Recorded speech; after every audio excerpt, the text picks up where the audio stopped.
मैं doctor Sudhanshu Kumar Singh, PGT Sanskrit, Lal Bahadur Shastri +2 उच्च विद्यालय भंडरा।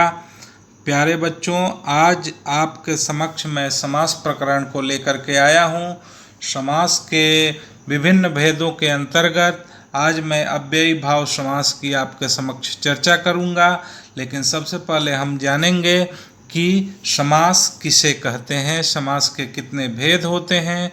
समास के भेदों के संदर्भ में एक बहुत ही प्रचलित श्लोक है, द्वंद्वो द्विगुरपि चाहम मद्गेहे नित्य अव्ययी भावः तत्पुरुषः कर्मधारयः येनाहं स्याम बहुब्रीहिः।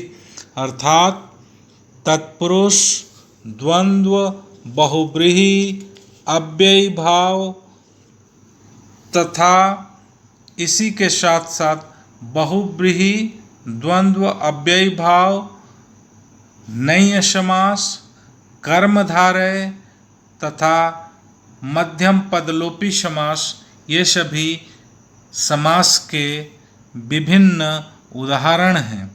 इन समासों को हम विस्तार से भिन्न भिन्न वीडियो में आप जानेंगे।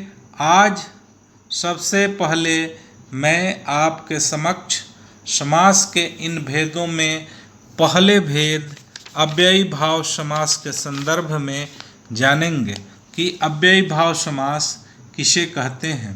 अव्ययी भाव समास की परिभाषा है, पूर्व पदार्थ प्रधानो अव्ययी भावः।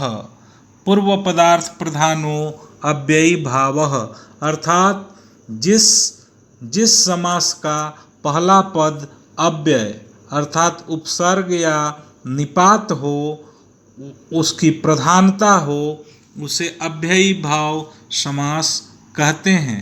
इसमें इसका दूसरा पद जो होता है वह संज्ञा पद होता है, और वही समस्त पद जब बनता है तो वह हमेशा नपुंसक लिंग एक वचन में होता है। इस समास को विभिन्न भेदों के अंतर्गत बांटा गया है, किंतु इसमें कुछ प्रमुख सूत्र हैं। उन सूत्रों के माध्यम से हम समास को विस्तार से समझेंगे।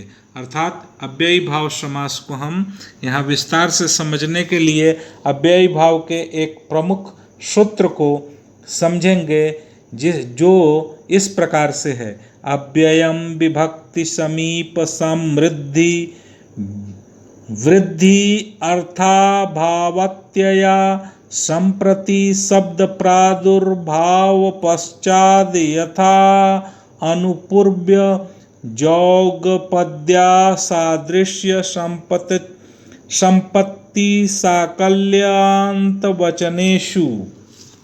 अर्थात अव्ययी भाव समास विभक्ति के अर्थ में, समीप के अर्थ में, समृद्धि के अर्थ में, वृद्धि के अर्थ में, अर्थाभाव के अर्थ में, अत्यय के अर्थ में, असंप्रति के अर्थ में, शब्द प्रादुर्भाव के अर्थ में, पश्चात अर्थात पीछे के अर्थ में, योग्यता के अर्थ में, विप्सा अर्थात दोहराव के अर्थ में, पदार्थानतिवृत्ति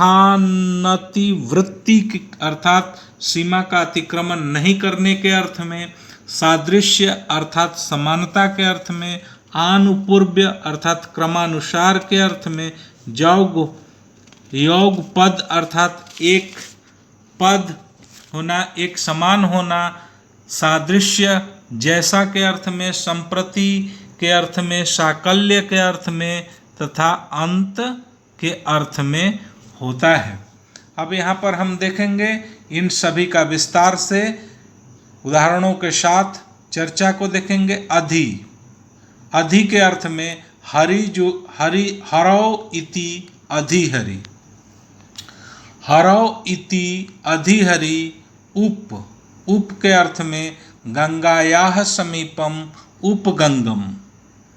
मद्राणाम समृद्धि सुमद्रम, यवनानाम वृद्धि दुर्यवनम, विघ्नानाम अभावः निर्विघ्नं, बाधायाः अत्ययः अतिबाधम क्रोधः सम्प्रति न युज्यते अतिक्रोधम हरेः प्रादुर्भावः इति हरि गृहस्य पश्चात् अनुगृहम रूपस्य योग्यम अनुरूपम।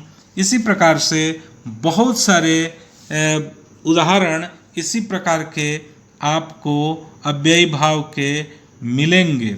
और भी उदाहरणों में हम देखेंगे यहाँ पर कि गंगायाः समीपम के साथ साथ नगरस्य समीपम उपनगरम, कृष्णस्य समीपम उपकृष्णम, वनस्य समीपम उपवनम।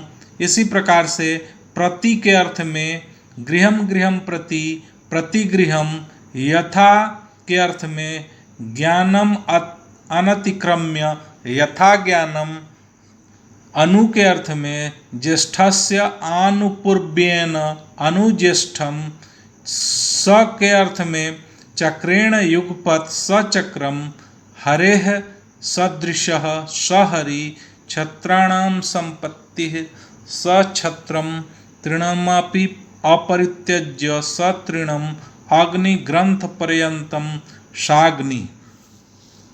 इसी प्रकार से हम बारी बारी से अन्य उदाहरणों को भी यहाँ पर देखने की कोशिश करेंगे। जैसे हरौ इति अधिहरि के अलावे आत्मनि इति अध्यात्मम, गृहे इति अधिगृहम, वने इति अधिवनम। इसी प्रकार से समीप के अर्थ में कृष्णस्य समीपम उपकृष्णम, वनस्य समीपम उपवनम। समृद्धि के अर्थ में भारतस्य समृद्धि सुभारतम। इसी प्रकार से वृद्धि के अर्थ में भिक्षाणाम वृद्धि दुर्भिक्षम। अभाव के अर्थ में, अर्थाभाव के अर्थ में मक्षिकाणाम अभावः निर्मक्षिकम, गंधानाम अभावः निर्गंधम। इसी प्रकार से अत्यय के अर्थ में हिमस्य अत्ययः अतिहिमम, रोगस्य अत्ययः अतिरोगम। असंप्रति के अर्थ में निद्रा संप्रति न युज्यते अतिनिद्रम, शोकः संप्रति न युज्यते अतिशोकम, स्वप्नः संप्रति न युज्यते अतिस्वप्नम। इस प्रकार से बहुत सारे उदाहरण आपके समक्ष प्रस्तुत किए जा सकते हैं। इस संदर्भ में अगले वीडियो में हम अगले भेद के साथ आपके समक्ष उपस्थित होंगे। मैं समझता हूँ कि इस संदर्भ में आज अव्ययी भाव की जो हमने चर्चा की है, इससे आप अवश्य लाभान्वित हुए होंगे। धन्यवाद बच्चों।